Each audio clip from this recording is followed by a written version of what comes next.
Hi guys, Ann here from Every Dime Counts, and today is the fun part. Let's talk some oils for soap. We've already gone over the safety and precautions of handling sodium hydroxide, and we've already made a lye water solution. That was the Learn With Me series parts 1 and 2. And if you haven't seen those yet, I'll link them in the description box below. So before we get started, pause the video, go grab yourself a notebook and a pen, and keep these notes as a reference in your soap folder. Soap making has come a long way since the days of just only having lard available. Now, the variety at any local supermarket is mind-blowing. I didn't even know half of them existed until I got into making soap.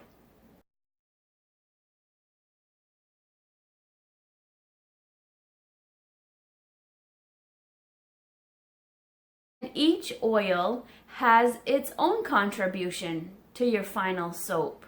We'll need to make sure that we have a good combination of hard oils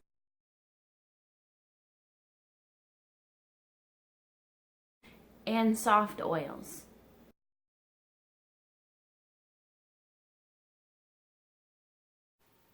We need to have a balanced bar of soap. We want moisturizing, conditioning, cleansing, a great lather.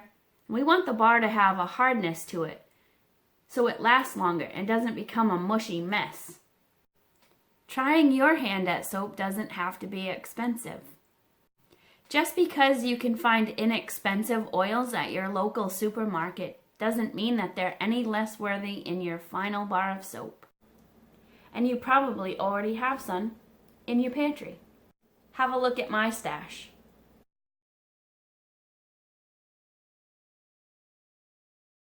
So stick with me and we'll talk about the oils that I've chosen for this recipe and why they're important. Let's go over a few of the terms that you're going to hear me use to describe some of these oils.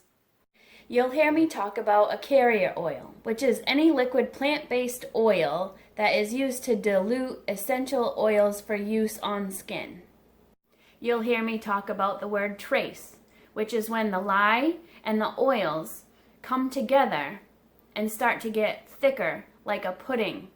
And when you drizzle it over itself, it will leave a trail that you can see.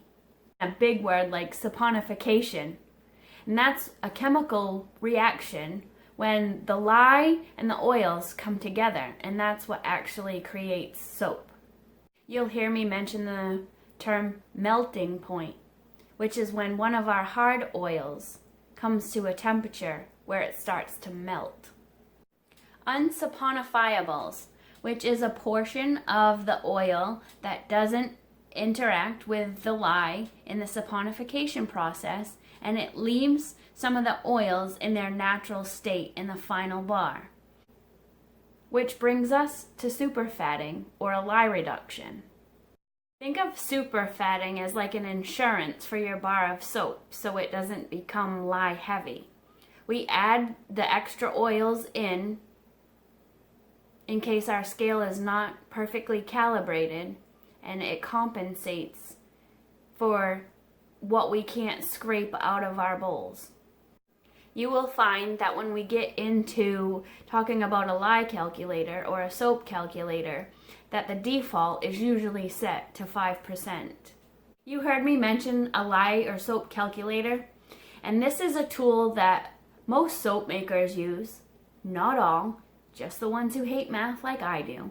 We input our recipe into their calculator, and it will calculate our lye and liquid amounts for the amount of oils that we've chosen. There is a formulation online, however. If you like math and you want to come up with it yourself, you need to know the saponification value, or the SAPs, of your oil. And you can Google that and find it under saponification chart. So let me read off my notes so I don't mislead you in any way. The SAP value represents the number of milligrams of potassium hydroxide, KOH, or sodium hydroxide, NaOH, required to saponify 1 gram of fat. Let's take Crisco with palm for example. because I know that one off the top of my head.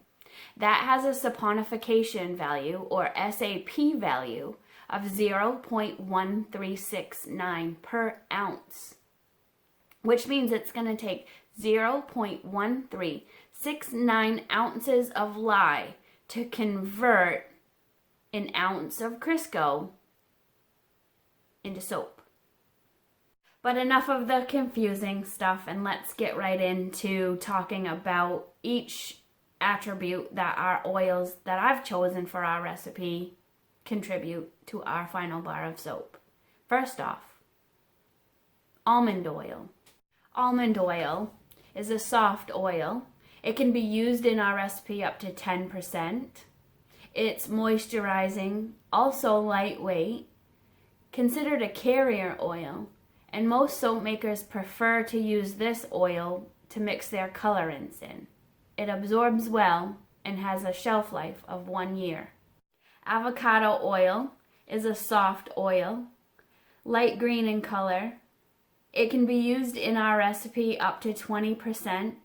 It has rich moisturizing factors and is packed full of vitamins A, B, D, and E, and along with that, it has a high percentage of unsaponifiable fats, which makes it a great oil for superfatting.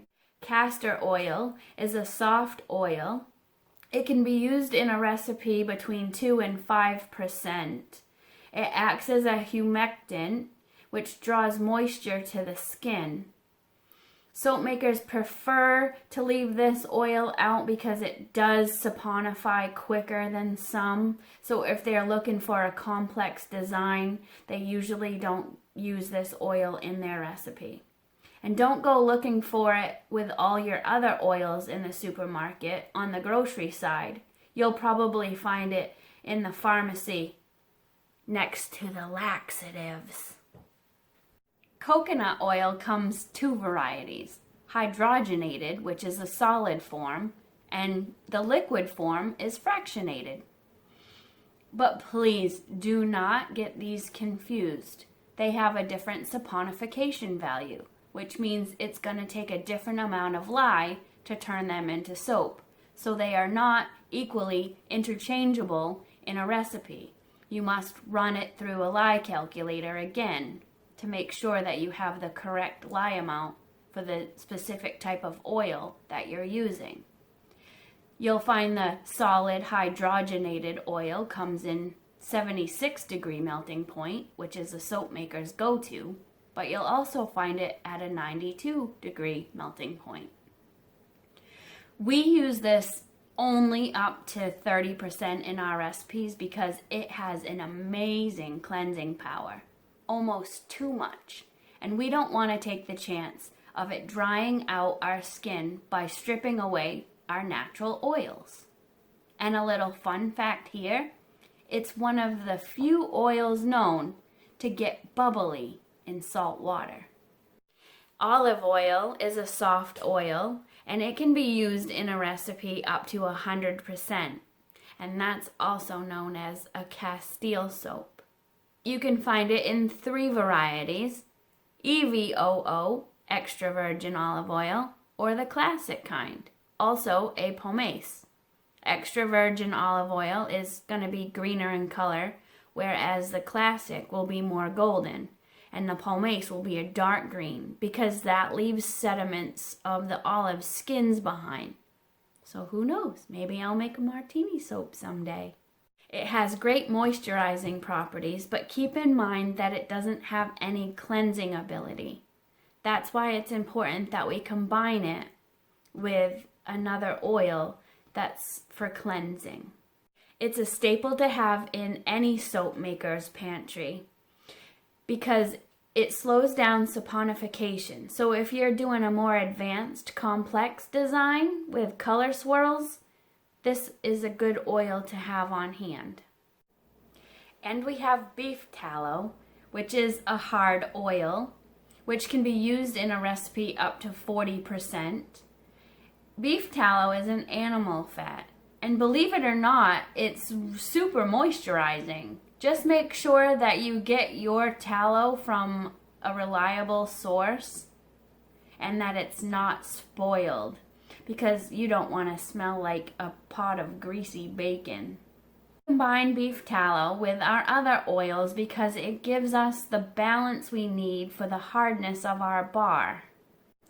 And a fun fact here, if you use 100% tallow with a 0% superfat, you can make laundry detergent. So thanks for joining me today in talking about oils. I will link the recipe that I came up with in the description box below. And if you have a little spare time, research some oils that are your favorites and see if you can come up with a recipe. Just remember, every dime counts, and I'll see you next time. Bye-bye.